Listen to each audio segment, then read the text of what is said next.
30 years ago, you were ordained as a bishop by St. John Paul II. What did you learn about being a priest and about being a bishop from St. John Paul II's example and from his teaching? You know, when I look back at that, and I think it was just a very, very short distance from where I was ordained a priest in St. Peter's that I was ordained a bishop by St. John Paul II.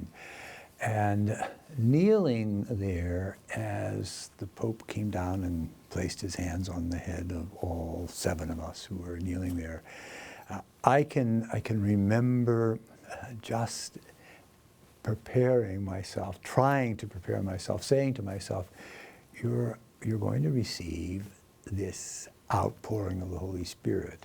And just thinking about that. And then, of course, the moment comes when the Holy Father is standing right in front of you with his hands on your head. That's something I will always treasure.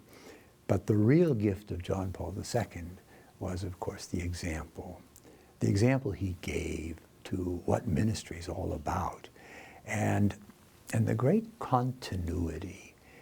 He was a Pope who stressed this living faith, and how each one of us is called, every one of us ordained is called to teach that faith, to express that faith, to share that faith. That was his whole life, almost 27 years of travel and preaching, travel and writing, all of that to pass on the faith. I think if there was one thing that impressed me the most, or at least that I have carried away from that time of experience with Pope John Paul II, now St. John Paul II, was his love for the gospel and his understanding that the priest has to preach that gospel to everyone.